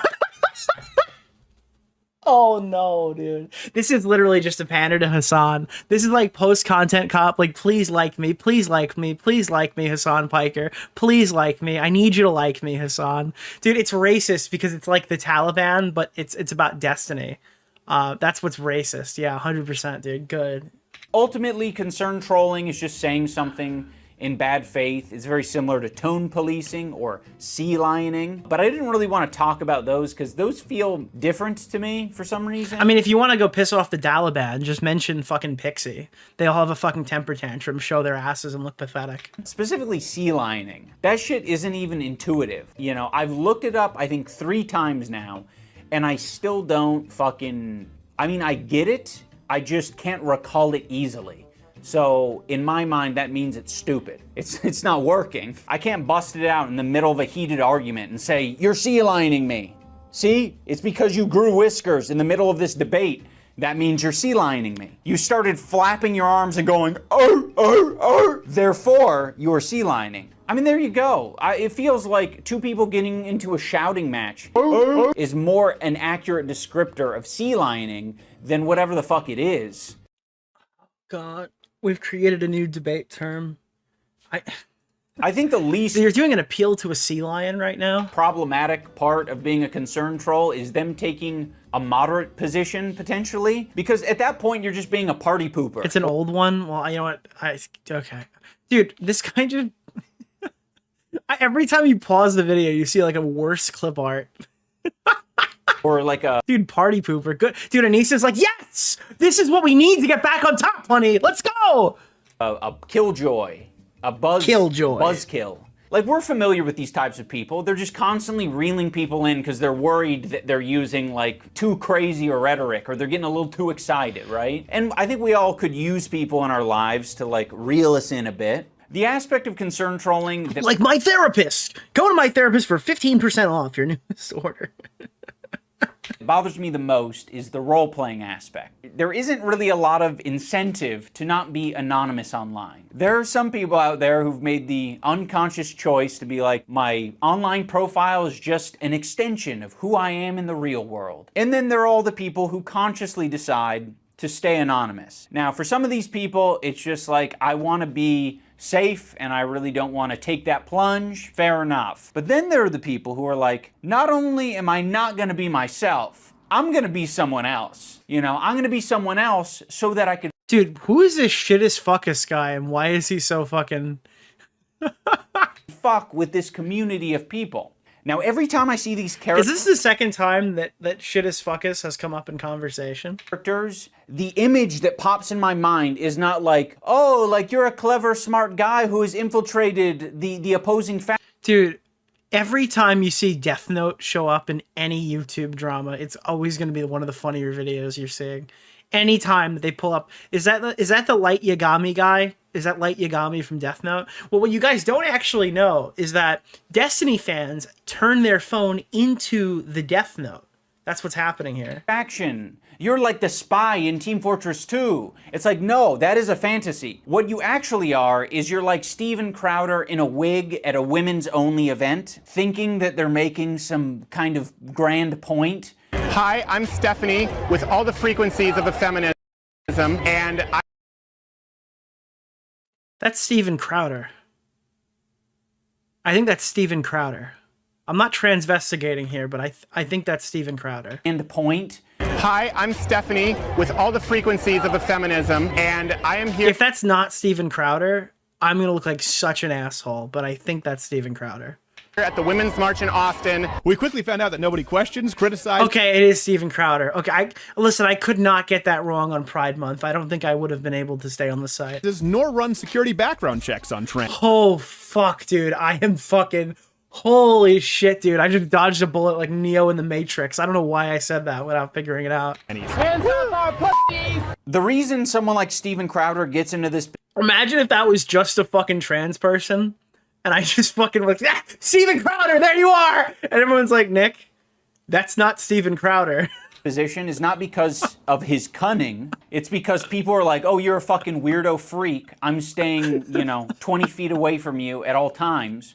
Or I'm going to be a very non-judgmental person and I'm not going to ask any questions about whatever you got going on here. We could get away with anything. Go anywhere, act any way we wanted, and we were really able to learn what today's progressive issues are all about. And I guess in this case, it's a massive own. He's proven that people are tolerant of him. Having said that, I think we can end this video on a positive note. Oh no. Oh dear. Oh god. By the way, why does he still have this like weird boxing setup too? If he hates boxing. I'm proposing that fucking with people might be a way for some of these concern trolls to indulge in things and lifestyles that they never thought were possible because they're so opposed to them. So by pretending to be the very thing that you hate, you might actually gain some sympathy, or you might be like, oh, actually, the people in this community I kind of fuck with. Wait, so they're saying that all the concern trolls should go create alt accounts where they're like gay people, trans people, black people, and they should see what all the mean things people say to them online are. Well, to be fair, isn't there an example? I heard that the Cameron guy who made the Content Cop video, I heard that Cameron literally pretended to be a black voter on Reddit. Is that a thing that happened? Technically, I guess he's already done it. Maybe he's just that dedicated to the craft. All right, guys, that is going to do it for this episode of iDubbbz Complains. I hope you enjoyed watching. I will put a Patreon link down below. I don't know if that's fully accurate, so I will remove that if that is not true. But that was one thing that I tangentially saw as I was scrolling through the drama. Hello, I'm still cooking on what needs to be uploaded there, so don't expect content on there straight away. Thank you for all of your kind comments down below. I know that they're all going to be kind, just singular kind words. What is his comment section on this? Holy shit, I need to see it. Words like, you rock, go you go, and shit like that. I like how they just faded to black. Like he didn't have an actual... Okay, this is great. So what are the comments like? Guys, is Anissa's husband okay? So the concern trolls have quit. They're just being straight up now and saying whatever they want. Normie viewer, bro, 98% of your subscribers are from 5 years ago. Dude, Ian, just stop. This is so gay. Happy Men's Mental Awareness Month. You grew into such an empathetic young lesbian. Happy Pride Month. What the fuck, dude? I just want to ask if you've always been shitting your pants. Because I've known you. Because since I've known you, you've always been shitting yourself. Is he crashing out or on drugs? This is guys, we found a concern troll. There's one. Holy shit, dude. Ian, you are a concern troll. Your whole content cop was predicated on a false concern for Ethan and his well-being. This is the most tone-deaf lack of self-awareness I've ever seen. Well, yeah, I mean, this video literally just contradicts Ian's entire position from his previous 2 videos, and then just licks Hassan's balls, which is great. Holy fuck. This is not what podcasts are. It has to be a fetish at this point, right? iDubbbz is really a loser. Wow. It's not concern trolling. We really don't like you. Why are all your videos just boring explanations of how you keep messing up? You literally flew to Seattle to concern troll to a psychologist in order to oddly mess with Ethan as a part of your content cop, entirely based on concern trolling, while concern trolling about H3 staff. Oh my god, wait, he literally also did like an appeal to the staff as well. Meanwhile, actually causing them direct and real distress based on your actions and jeopardizing your not charity boxing event, and made everyone who trusted you with running that end in a tough, stressful, disappointing, or bad PR position. Can you please just post an hour-long content cop on yourself and salvage this? Holy fuck, dude. Are you okay? Your recent behavior is really concerning. Okay, Jesus, fuck. Nothing even in here. What the hell? This video has finally destroyed your legacy. I'm a normie viewer that used to watch your videos 5 to 10 years ago. This screams a lack of self-awareness. The fact that you think people are concern trolling and not just upset with the bullshit you've been putting out is concerning. We're not trolling. This is reality. So what you're seeing here, and what Ian is going to struggle to understand out of all this, is that the glass shattered. His glass completely shattered. For a while, Hassan Piker was able to say, oh, these are just Destiny's talking points. They're repeating Destiny's talking points. And then one day, Ethan Klein came in with his fucking big stick policy, slamming it down like fucking Teddy Roosevelt, and said, hey, you're a piece of shit. And I'm not affiliated with Destiny's community. And then he tried to do the same thing that he always did, Destiny, Destiny, Destiny, Destiny. And it didn't work. Now there's a larger group of people who are more aware of Hassan, who are extremely critical of what he's been doing. iDubbbz and his wife have been saying that everyone who hates him is a misogynistic, OnlyFans hating, homophobic racist for years, and there's no legitimate criticism to toss his way. And now the glass has shattered, and people are bashing him for, I guess, honorable reasons. They are bashing him for stuff related to Creator Clash and how he's not funny anymore, and how his videos are bad, and how he looks like kind of a backstabbing rat. He can't do the same song and dance that's gotten him out of all the trouble he's been in before. So now this is going to be a kind of a wake-up call for him, that things aren't as good this time as they are usually, and he's not going to be able to use the aged tactics that he's been using for years. You really need to stop. This is just pathetic. Saying you don't have time to look at the comments in your video, only to 1 minute later say you look at your post history of concern trolls, is so brain dead. Again, he says, like, you shouldn't even be reading that. Where was this from the content cop? Where he's talking about how, that's a deputy. Where is the one where he starts talking about how, like, Ethan shouldn't be reading these snark posts of people who are trying to psyop him, and then it immediately cuts to him reading H3 snark?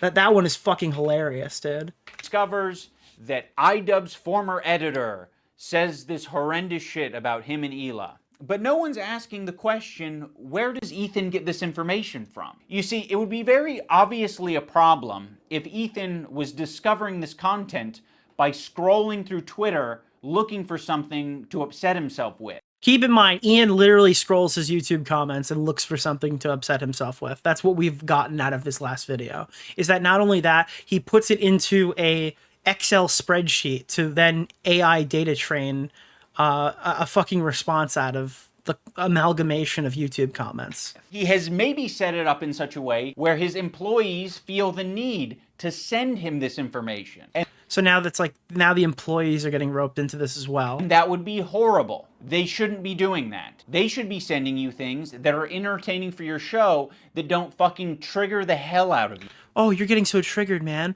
I wish you'd just stop doing this. Think about you. Think about the wellness of your audience. Like, this is concern trolling. Why is there so much work being put into discovering this guy on Twitter who's barely getting any interactions, linking him to me and posting on the Reddit, when there's no work being put into who the fuck is the person on the Reddit who's posting this? Like, Ian freaking out at this Icarus guy who happened to not be the person he's accused of being in this video has, like, armed this person and made Icarus, like, a known name in, like, the Ethan Klein hate fucking community.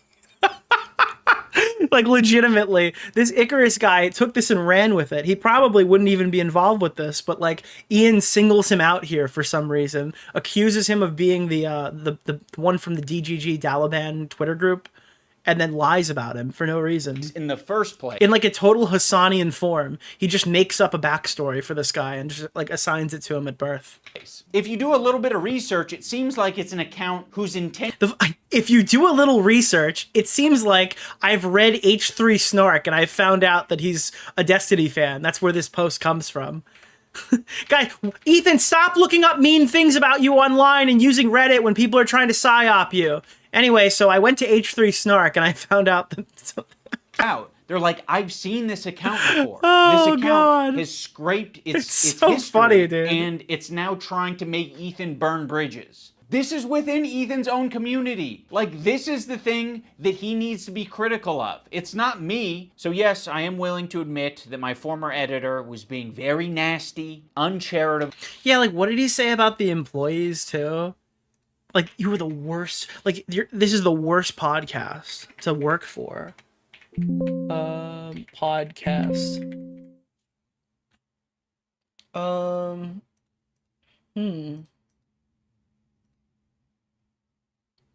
Yeah. That you possibly can be for a fucking podcast. Every crew member has it bad. Source. To be around Ethan, period, would be a nightmare right now. I'm standing. Like, this is concern trolling for the fucking cast and crew, none of which who have come out to support you.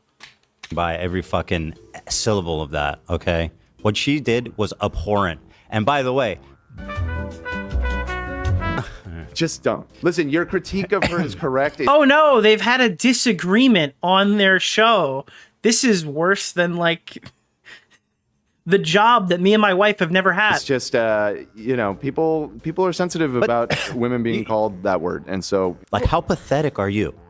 You know what I mean? Well, by the way, the word was bitch, as in denims is a bitch, just to be clear.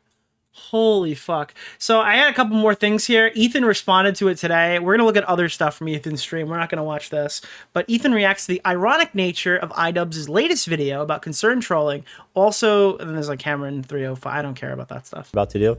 But this video is he's must be the most unself-aware person in the whole world. He made a video concern trolling me, and then he put out a video talking about how he hates concern trolling. It's actually mind-blowing. We like to troll. And by the way, I'm not even trying to be catty about this. I knew that people weren't going to stick around for him, like, because I know the audience he's courting, which is like these snarkers, right? They'll come for the bullshit and the hate, but they don't even. Oh, Cameron's fucking content cop got more views. I don't know, dude. I feel like running around with Cameron is just asking for something to fucking happen. That guy's got like way too much dirt. It seems like he's like a clout demon. I would just probably avoid him as best you can. There's like, the guy's extremely slippery if you just watch any singular debate that he's had about his allegations and the context that keeps popping up after. Well, listen, it just seems like it's more work and more hassle for little reward. He made a new video called Content Deputy iDubbbz where he's like, and by the way, Noah Sampson, you've got 10 days to sue me or whatever. And I just laughed at it because I'm like, dude, YouTube has turned into the episode of South Park where everyone has guns and it's just everybody threatening and nobody actually following through with any of these lawsuits. This is literally a personification of what YouTube is right now. It's just everybody wielding lawyers they don't have because they talked to some law student or something who's advised them that they might have a case in a court in a state that they don't live in or something.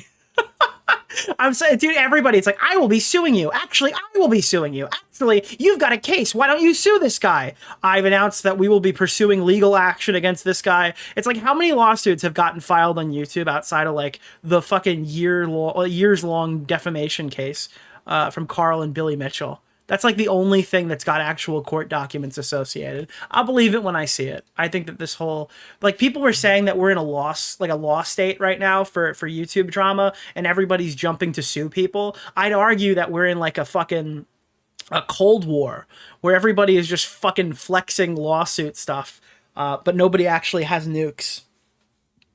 It's all just bullshit. Until I've got papers that are saying that this has been like a lawsuit that has been filed in such and such jurisdiction. I think it's extremely unserious. Even like you to begin with. They're not going to watch your dumb content. And Frank, Logan Paul is suing CoffeeZilla. Okay, but like I don't really. Yeah, sure. That's one that's been going on for like 2 years. But I'm like Dan Saltman's announced 3 separate lawsuits or something against Twitch publicly. Ethan's suing the Snarkers, potentially pursuing suing Denims, is suing fucking Noah Sampson. Mudahar is joining in the lawsuit with Noah Sampson. Apparently this guy's suing somebody. I don't know, dude. Everybody's just firing on all cylinders right now, but nobody's filing anything. So I'll believe it when I see it. frankly, it's dumb. Nobody's going to watch it. Yeah, the snook, dude. So this dude, Cameron F305, who made the content cop parody about Ian, well, he put out his content deputy in the same. And then I did see this. Ian dropped a series of IG stories where he takes aim at iDubbbz in his latest video, Concern Trolling. Hints that tomorrow's show will be the most humiliating expose of all time for the Jomhas. Please tune into the show tomorrow for what might end up being the most humiliating expose of all time. Didn't leave much to the imagination there, Yate. Okay, it's time for your... Yeah, this is the one that I was pointing out earlier. I didn't know this was going to be in here. But Anissa said, okay, it's time for your loved ones to step in for real. Parent, partner, someone. I'm saying this so genuinely. It's okay to ask for help. Please get help. Ian, did you see this example of concern troll? How did this not make it into the video? Ian, have you seen this example of concern trolling? Subscribed since the Overgrowth Let's Plays. Just want to say that this video really missed the mark. Hope that you can do better. Hope that you can do better is such a great thing to say. It's like, you're a piece of shit. Maybe if Ethan's able to get some help, maybe if he stops harassing other creators, maybe if he does these things, eventually he'll find peace and we can like rekindle our friendship. Subscribed since the Overgrowth Let's Plays. Oh my god, bro. Oh my god. I mean, it's just so free, right? Like, it's literally free. This is what iDubbbz subreddit had to say about it, and this is like heavily insulated. You're getting banned if you're criticizing, I think. I'm banned from here, I imagine. That other people would be as well. The creator clash portion was well done, and it really explained a lot. Anyone reasonable will understand and move on. Like, the creator clash section was just him reading out his statement, essentially, and then saying, guys, you gotta trust me. We would have donated all that money to charity. We just didn't announce it, mention it, say anything that indicated that. And then we told everybody that that wasn't part of the charity component at all. Listen, if you wanted to fucking raise money for charity and you intended to donate that 34%, why would you not tell people that the tickets could benefit charity? Why would you leave it like as a guessing game at the very end? If you promote it that way, you will get more tickets sold. Unless you know that you gave like zero indication of what the tickets were actually for. And you intentionally, like, I don't want to say hid that information, but obscured that information to the point where most people just assumed it was going to charity in the first place.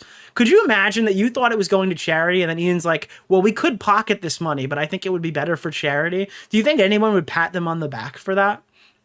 It's like Pokimane style response. Legally, I am in the right to keep this 34% for myself, but I think it would certainly be better with the fucking Happy Horse Foundation or something.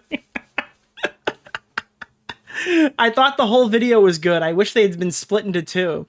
The creator clash part is pretty straightforward. Could have done better communicating, but it's not. But dude, he's a commentator. He's got to do a little. It's called we do a little communicating. That's what the word means. I can't, bro. Oh, dude, I can't. You comment on things. That's the whole job.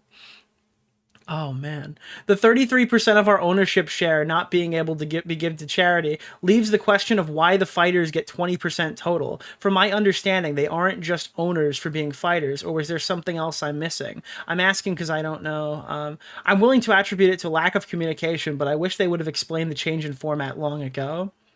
The top comment being a porn bot butthole profile pic really makes it. That fan resume he made. Yeah, he made a fan resume. That video is so bad, there are things that I didn't even catch. I don't really get the Destiny part. Ian picks out a comment from a guy that seems to ask for Destiny to get banned on Blue Sky. I don't think that's what happened. I think that person was saying that Destiny was going to get banned. The joy of seeing the exact same comments as always. Ian just made sure that all the slop accounts will be well fed. Nicholas DeOrio does not need any help being well fed. Aha, you've got me. Bro, the comments are so awful, but I really liked the video. I didn't hear, I didn't heard the term before, but yeah, it's everywhere. What I like about Ian is that he's able to cut through the noise and speak directly about relevant topics. Like, this is obviously downvoted. Are there any negative comments at all here, or has everybody been banned? Wow, the comments are littered with Nick DeOrio. Did I ultimate fucking... I ultimate raped this audience. What's happening?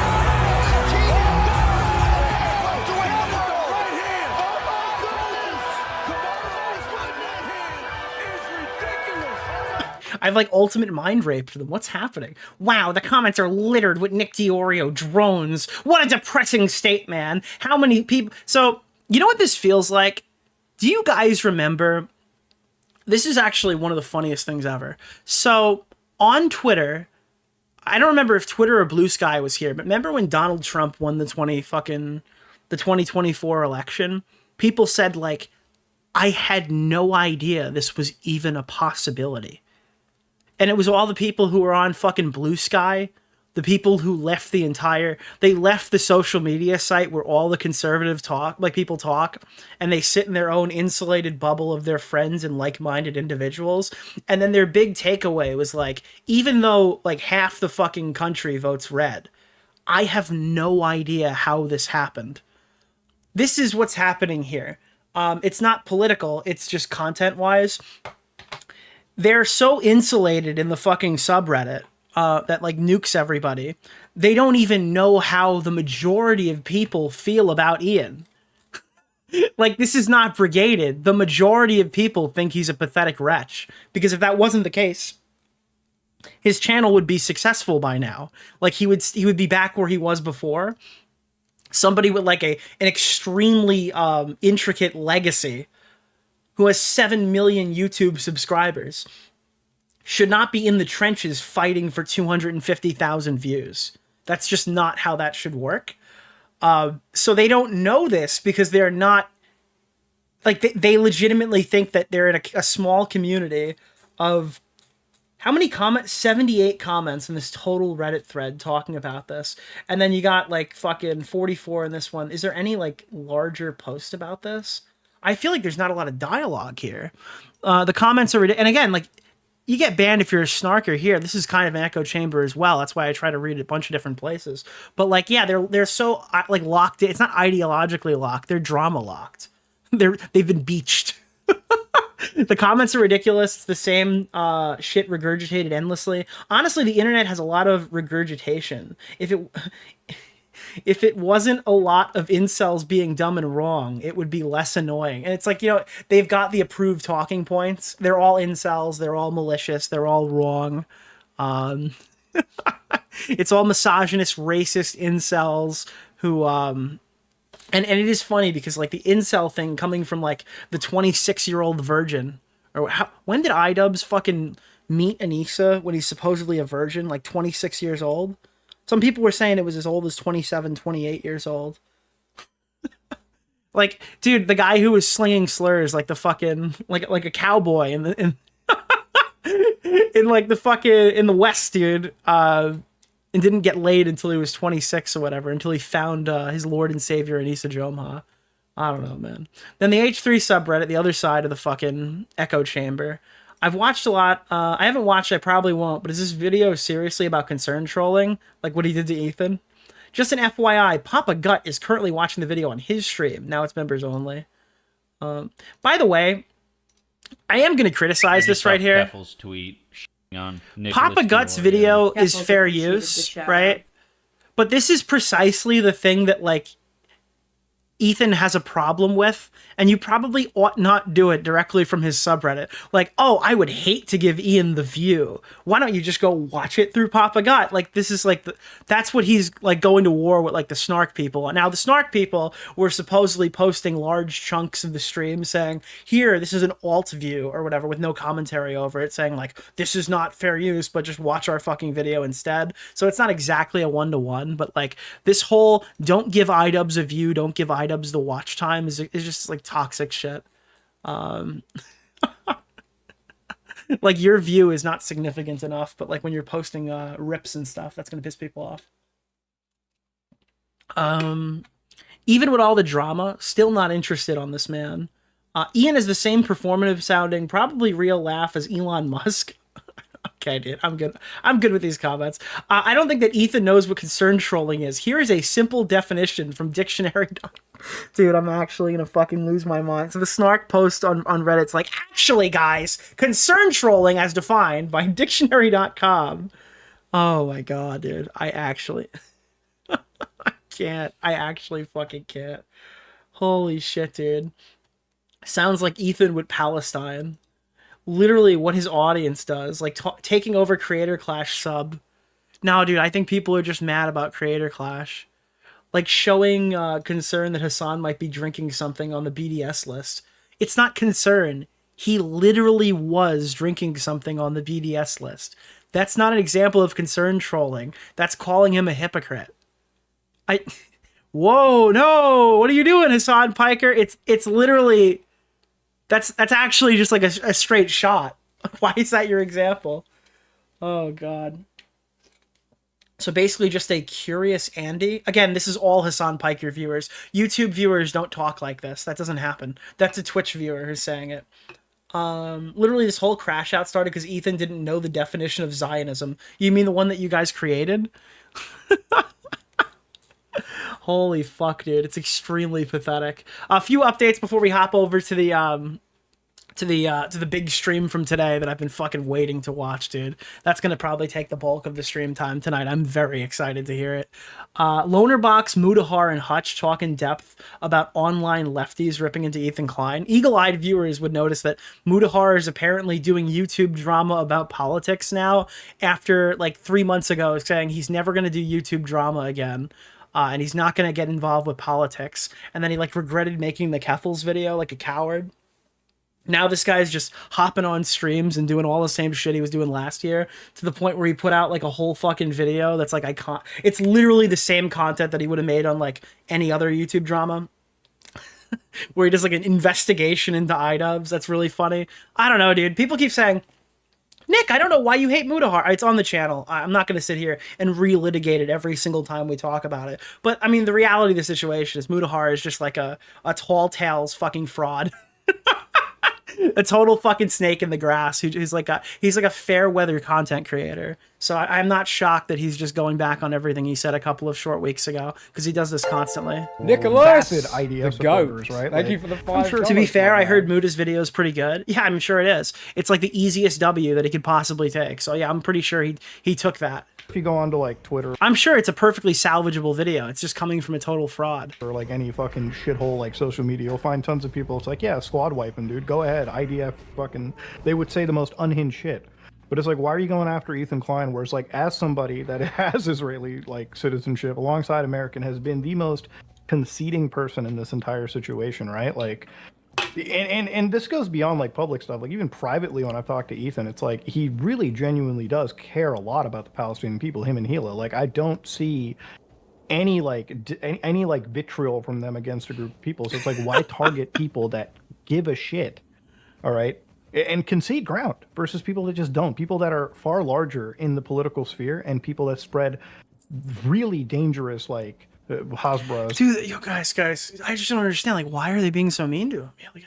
Like, dude, there's so many better places they could be talking about right now. Like, they could just be talking about Palestine. Why do they have to be mean to Ethan, dude? What's going on? They would want to call it, right? Like the propaganda for the Israelis. Yeah. What the fuck is he doing on a loner box stream? Yeah, I don't know.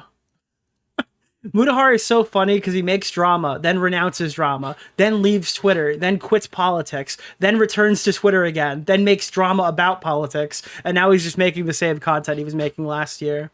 Video has the potential to be good. I'm just not interested in hearing a total head case liar break it down. I don't understand it. I don't know how you can kind of spit in the face of everybody and then just turn around and just farm more drama.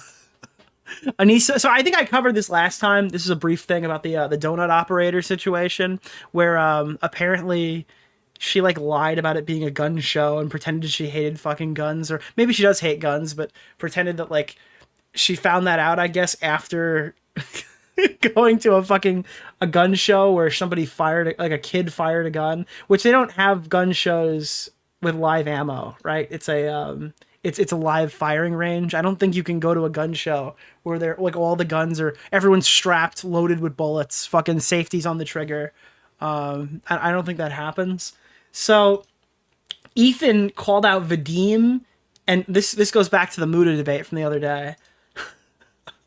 This is short. Just the reason why I say that Frogan was a big part of all this was because he was just insanely obsessed with her. She did not like really fire back that. Dude, Vadim is so funny. Guys, I'm going to put the segment out on Vadim probably this week. I really recommend checking it out because this guy has been a total head case loser like forever, dude. Forever. Like all the way back to the Twitch poll days. I've heard this guy was cringy going back into the atheism days, but like imagine getting on stream with your whole fucking chest out saying that like Ethan attacked Frogan for no reason when Frogan literally started the fight. Frogan is the domino that has created this event right now. Reason why I say that Frogan was did I put it out today? I might have put it out today. I don't know what I put out today. Big part of all this was because he was just. I did put it out today. You're right. You're right. It's today's video. Thank you. Thank you for that. I didn't realize This is that. short. Just the reason why I say that Frogan was a big part of all this was because he was just insanely obsessed with her. She did not like really fire back. Dude, talk shit, get hit. I'm sorry, bro. You guys think you're way too fucking insulated when you're attacking these huge YouTubers. When the power of God comes down and squashes you like a bug, I think that you're literally going to cry out in pain every time and act like you did nothing wrong. And it's so fucking funny to watch you squirm. That hard with him at all. And and not only did he like incessantly talk about her, misrepresent her, and if you want to hear like blah blah blah, completely fucking fabricated. Nice. Some of like the lies. I mean, like one is this isn't necessarily a lie. This is guys. Oh god, you want to hear one example of the lies? Well, this one's not necessarily an example, but I mean, it's pretty bad. You know, it's like him immediately walking back his own argument before actually delivering it. Saying something which is just untrue. How can you misrepresent her? You can call her informed. You know, you can call her entertaining. You can say that she earned the audience that she streams to, or that she's a success that should definitely go full time and stay on Twitch. Those are ways you can misrepresent her. Saying something which is just untrue. Like in untrue stuff. Yeah. That you know, like he often says that she's one of Twitch's favorite streamers and whatnot, and you know, when she got that month-long ban, she didn't even get a note, a message, or anything. Like she has some level of clout with like creators who know her, but in terms of like the Twitch like inner workings, like the people who work there, they could give a short. Bro, they're all literally protecting her because she's in Hassan Piker's friend group. I'm sorry, dude. She literally got fucking... Nothing happens to her constantly. She makes claims that would be bannable, that there's nothing, no action taken. You have to be a total fucking... You have to be a literal liar. You have to be an actual, just complete, bold-faced liar to just pretend this is how it actually is. Oh no, I didn't see this one. Here comes the chorus of Pick Me Jews. That's a great sentence. To downplay anti-Semitism for social clout, 95% of Jews are scared, but somehow leftists will always find people like this to elevate as official narrative. Matt, if you downplay every instance of anti-Semitism, Nicholas, what do you think you're going to end up with? A safe space for anti-Semitism? Yeah, I don't know. I can't fact check his numbers, so I'm not going to read them. But yeah, so that's the iDubbbz video. It was awful. It was expected to be awful. I don't think anybody... I think we got what we asked for, you know? I think we got what we asked for. Lion Maker, whatever his name was accused of pedophilia. Like, it gave me a lot of anxiety because I feel like a lot of it is based on a lot of fiction and not a lot of fact. And like, if the person really isn't as bad as you think it is, which most of the time they're not, then you're just watching people rip apart somebody that maybe doesn't deserve it as much as, like, I don't know. It's just sad seeing somebody get ripped apart that hard. Yeah, Leafy was one of them. That was hard to watch getting ripped apart. Yeah, I haven't seen it, Googles, but I mean, I believe you, but I don't know it. Like, again, it's like, that's... YouTube videos are okay, let me put it this way. YouTube videos are never sincere. Well, Lion Maker went to jail for Yeah. pedophilia. I urge everyone to check out Colossal is Crazy's interview with Lion Maker. Today's segment on rapists and pedophiles on Twitch was not my favorite segment to be a part of.